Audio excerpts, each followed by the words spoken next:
சொந்தங்களுக்கு வணக்கம். நான் உங்கள் தெய்வமணி. இன்றைக்கி ஒரு சூப்பரான ஒரு டிஃப்ரெண்ட்டான பிரியாணி தான் நான் செய்ய போகிறேன். நம்ம பன்னீர் ரோஜா இருக்குல்ல, இந்த ரோஜா பூவை வச்சு தான் பிரியாணி செய்ய போகிறேன்.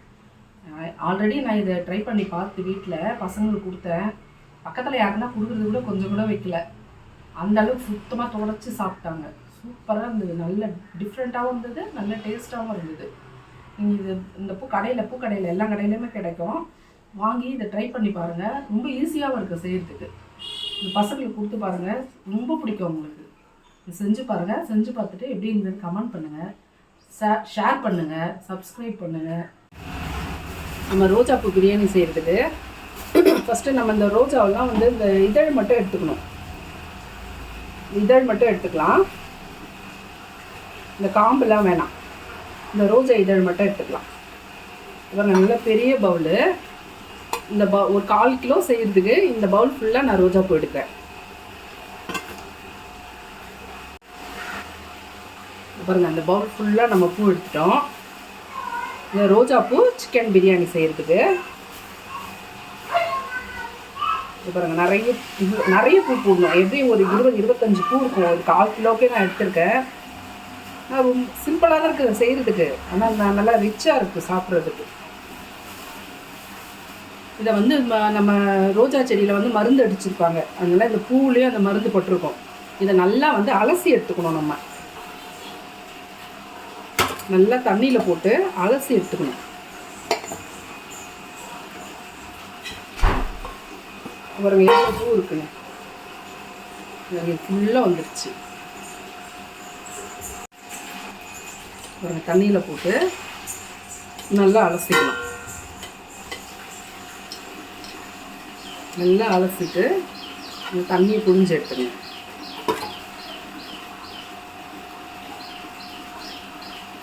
நம்ம பிரியாணி செய்யறதுக்கு இதில் 1 டம்ளர் அரிசி தான் எடுக்கிறேன், பாஸ்மதி ரைஸு.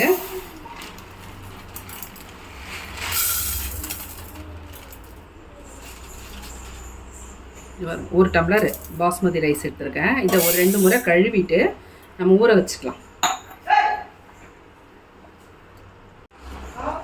இப்போ நம்ம ரோஜா பூ இந்த இதெல்லாம் வந்து அலசி வச்சுருக்கோம் இல்லையா, இதை வந்து நம்ம தண்ணி ஊற்றி கொஞ்சம் நேரம் கொதிக்க விட போகிறோம்.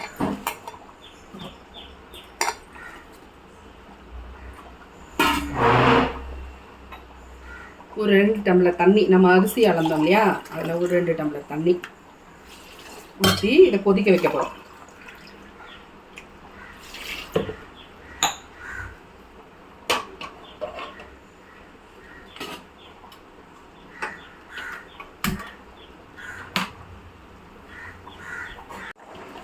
பாருங்கள், நம்ம ரோஜா பூ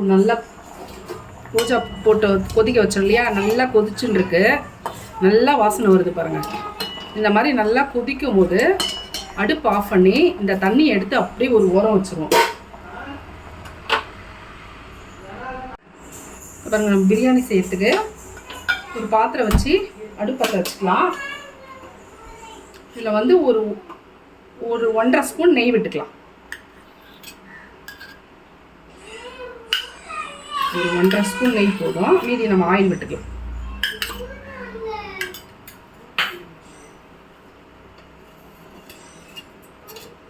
கொஞ்சம் எண்ணெய் கொஞ்சம் விட்டுக்கலாம்.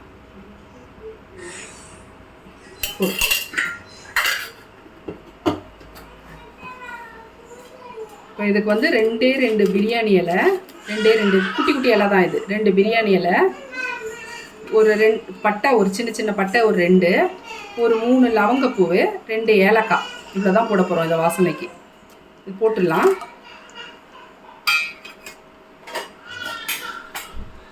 இது கூடவே வந்து நம்ம கொஞ்சம் முந்திரி பருப்பு எடுத்து வச்சுருக்கோம்.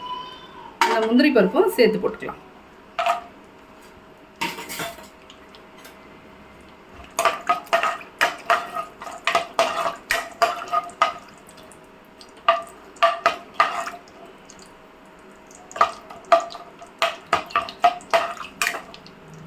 இந்த முந்திரி பருப்பு வந்து கலர் மாறணும்னு அவசியம் இல்லை. இப்போ வந்து நம்ம நீட்டாக வெங்காயம் கட் பண்ணி வச்சுருக்கோம். இப்போ நீட்டாக கட் பண்ணி வச்சுருக்கேன் வெங்காயம், 3 வெங்காயம். இதை போட்டுக்கலாம். இதுக்கு தக்காளி, நம்ம மிளகாத்தூள், மஞ்சத்தூள் எதுவுமே தேவையில்லை.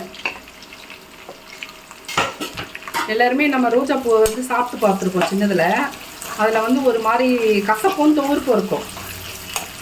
அந்த கசப்பும் துவர்ப்பும் வந்து நம்ம உடம்புக்கு அவ்வளோ நல்லது. நம்ம வந்து அதை டெய்லி வந்து சேர்த்துக்க முடியாது.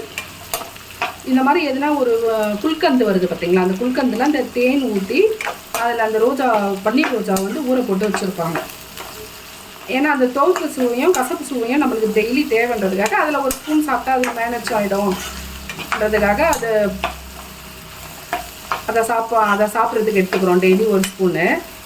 இந்த மாதிரி சாப்பாட்லேயும் அந்த பூவை சேர்த்துக்கிட்டோன்னு வச்சுக்கோங்களேன், அந்த நம்மளுக்கு தேவையான அந்த துவர்ப்பு சுவையும் கசப்பு சுவையும் நம்மளுக்கு கிடைக்கும். ஆனால் இந்த அந்த அளவுக்கு தெரியவே தெரியாது பாருங்கள். அந்த கசப்பும் துவர்ப்பும் அந்த அளவுக்கு அதில் செஞ்சுதான் இந்த பிரியாணின்ற அளவுக்கு அந்த லேசான அந்த பன்னீர் ஸ்மெல்லு நம்ம வாய்க்கிட்ட சாதம் போகும்போது அந்த பன்னீர் ஸ்மெல் வரும். அதே மாதிரி சாப்பிட்டு கொஞ்சம் நேரம் வரைக்கும் அந்த ஸ்மெல்லை நம்ம ஃபீல் பண்ணுவோம். அவ்வளோ சூப்பராக இருக்குது. நீங்கள் செஞ்சு பாருங்கள். ரொம்பலாம் இந்த வெங்காயம் ரொம்ப பொன்னிறமாக வதங்கணும்லாம் நான் சொல்ல, பாதி வதங்கினாலே போதும், இது கரெக்டாக இருக்கும். பாருங்க, நம்ம வெங்காயம் பாதி வதங்கிடுச்சு. இப்போ வந்து பச்சை மிளகாய், ஒரு 5 பச்சை மிளகாய் வந்து காம்பு கிள்ளி அலசி வச்சுருக்கேன். இது பாருங்க, ஒரு 5 பச்சை மிளகாய். இதை வந்து நம்ம கீரி போடக்கூடாது, கட் பண்ணியும் போடக்கூடாது. பாருங்க, இந்த மாதிரி உடச்சி நம்ம காரத்துக்கு இதில் இஞ்சி பூண்டு பேஸ்ட்டு, பச்சை மிளகாய் அவ்வளோதான் சேர்க்குறோம். இப்படி உடச்சி போட்டுக்கணும்.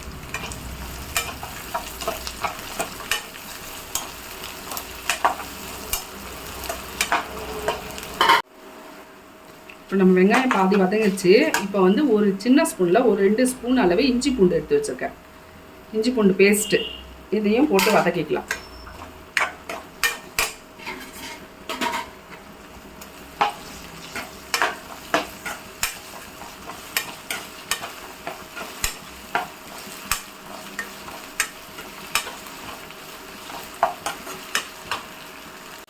நம்ம இஞ்சி பூண்டு வதங்கிடுச்சு. இப்போ வந்து தயிர் போட்டுக்கலாம். தயிர் வந்து நல்லா ஒரு பவுலில் நல்லா ஒரு ஃபுல்லாக எடுத்துக்கங்க. ஏன்னா இது வந்து நம்ம தக்காளி சேர்க்கலை. புளிப்புக்கு வந்து எலுமிச்சம்பழமும் இந்த தயிரும் தான் சேர்க்க போகிறோம் நம்ம. அதனால் தயிர் கொஞ்சம் நிறையவே விட்டுங்க.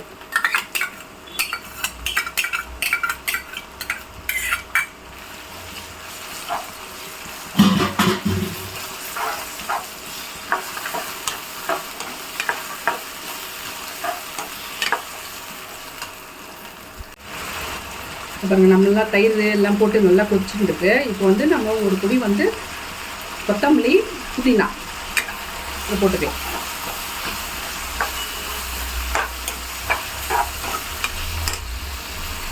கொத்தமல்லி புதினா போட்டு நம்ம சிக்கன் வந்து கழுவி வச்சுருக்கோம், 1/4 கிலோ சிக்கனு. இந்த சிக்கனை வந்து இதில் போட்டுக்கலாம்.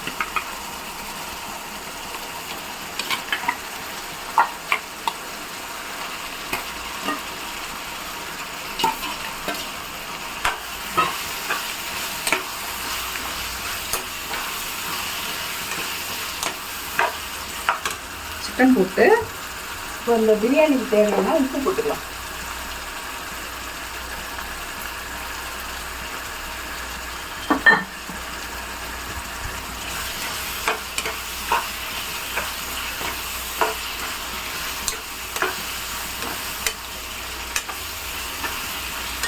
உப்புலாம் போட்டு வெந்துருக்கு. இப்போ சிம்மில் வச்சுட்டு நம்ம ரோஜா பூ வேக வச்சோம் இல்லையா, அதை வந்து நம்ம வடித்து எடுத்துக்கலாம். பாருங்க, கொதிச்சு நல்லா கலர் மாறி இருக்கு. இதை வந்து வடித்து நம்ம அந்த தண்ணியை மட்டும் எடுத்துட்டு போகிறோம். பாருங்க, நம்ம வடிகட்டி ரோஜா வேக வச்சோம் இல்லையா, அந்த தண்ணி வந்து வடிகட்டி எடுத்துட்டோம். வடிகட்டி எடுத்த மாதிரி இந்த மாதிரி டார்க் பிங்க் கலரில் வரும்.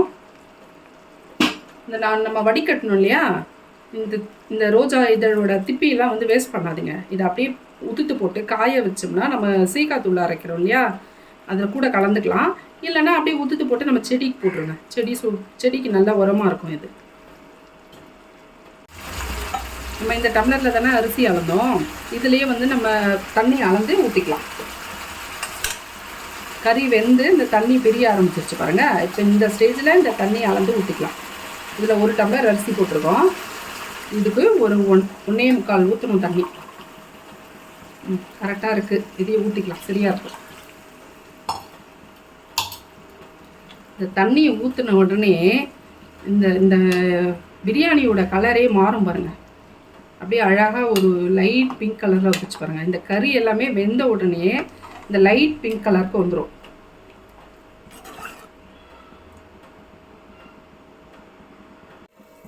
உங்களுக்கு தெரியுதா இந்த கலர் மாறி இருக்கிறது? பாருங்க, ஒரு மாதிரி லைட் பிங்க் கலரில் வரும். ஒயிட் கலரில் இருக்காது, லைட் பிங்க் கலரில் இருக்கும். கிட்ட காட்டுறேன், லைட் பிங்க் கலரில் வரும். இப்போ இதை மூடி போட்டு கொதிச்சிருச்சுலே, இப்போ மூடி போட்டு சிம்மில் வச்சு விடலாம். இது வந்து கறி வேகணும், ஒரு 20 நிமிஷம் வேகணும். நம்ம பிரியாணி வந்து பக்கத்தில் சிம்மில் வச்சுட்டேன், வெந்துன்னு இருக்குது. இப்போ வந்து நம்ம கொஞ்சமாக நெய் போட்டு இந்த ரோஜா இதழ் வந்து கொஞ்சம் போட்டு பொரிச்சுக்க போகிறோம். அதில் கொஞ்சமாக நெய் போட்டு இதில் நெய்யில் பொரிச்சிருங்க, அப்போ தான் சூப்பராக இருக்குது. கொஞ்சமாக நெய் போட்டு ஒரு ரெண்டு ரோஜா பூ போட்டு இது வந்து பொரியும், நெய்லேயே பொரியும். நம்ம ஆனியன் ஃப்ரை பண்ணுவோம்ல பிரியாணிக்கு மேலே போடுறதுக்கு, அந்த மாதிரி இந்த ரோஜா இதழை வந்து பொரிக்க போகிறோம்.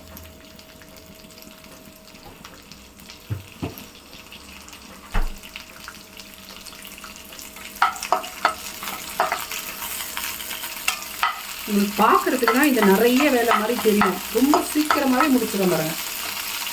ஒரு மீன் குழம்பு வைக்கிற நேரத்தில் எனக்கு பாதி நேரமாக ஆச்சு இந்த பிரியாணி பண்ணுறதுக்கு.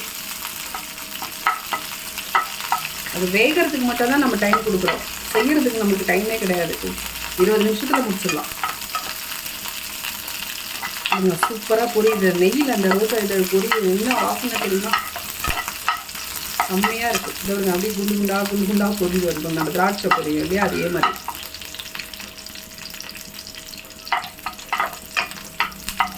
இன்னும் கொஞ்சம் பொரியணும், பொரிஞ்சதும் நம்ம எடுத்துக்கலாம்.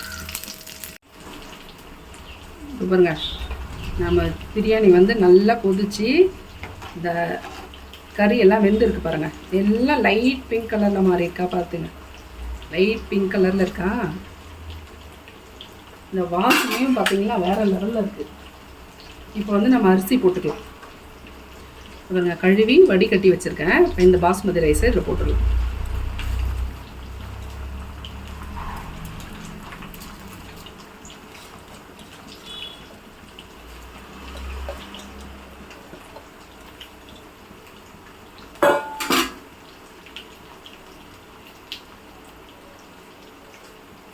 இதை அப்படியே கொஞ்ச நேரம் டிஸ்டர்ப் பண்ணாமல் விட்டுடலாம், வேகட்டும். நம்ம உப்பு பார்க்கவே இல்லை, பார்த்துக்கலாம்.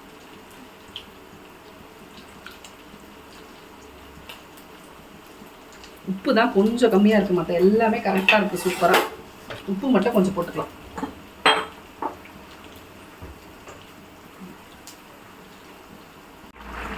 பாதி வெந்துருச்சு. இப்போ வந்து லேசாக, ரொம்ப போட்டு கலராமல் சும்மா ஒரே ஒரு கலரு. ஏன்னா மேலே இருக்கிற அரிசி நம்ம அடியில் போனோம், அடியில் இருக்கிற அரிசி மேலே வரணும், அதுக்காக லேசாக ஒரு கலரு. சாதம் உடையக்கூடாது, அப்படியே கலரிடணும். இன்னும் ஒரு 2 நிமிஷம் வேகட்டும், அதுக்கப்புறம் நான் தம் போடுவோம். கிட்ட ஜூம் பண்ணி காட்டுறேன் பாருங்கள், இந்த கலர் எப்படி மாறி இருக்கு பாருங்கள். லைட் பிங்க் கலர் வந்துருச்சு பாருங்கள் அந்த பிரியாணி.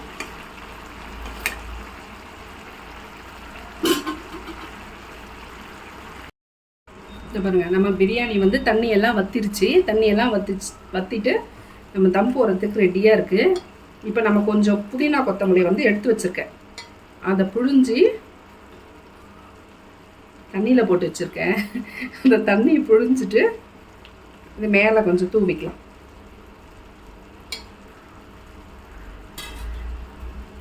மேலே நம்ம இந்த ரோஜா பூ பொரிச்சு வச்சோம் இல்லையா, அப்படியே திராட்சை மாதிரியே இருக்க பாருங்க, மொறுன்னு இருக்கும் பாருங்க. சத்தம் கேட்குதா உங்களுக்கு?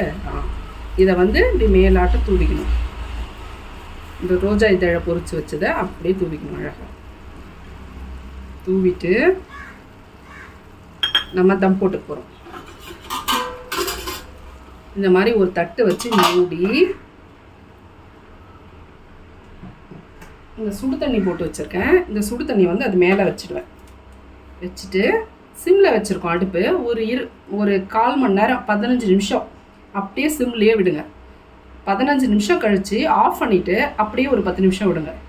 விட்டுட்டு அதுக்கப்புறம் இந்த தண்ணி எடுத்துகிட்டு சாதத்தை கலரி பாருங்கள். அப்படியே பொல பொல பொல சூப்பராக இருக்கும். நான் எடுத்துகிட்டு உங்களுக்கு கலரி காட்டுறேன் பாருங்கள். இதை பாருங்கள், நம்ம பிரியாணி தம்லாம் போட்டு ரெடி ஆகிடுச்சு. இந்த தம் எடுத்துக்கலாம். பாருங்கள் எப்படி இருக்குது சாப்பாடு, சூப்பராக இருக்குது.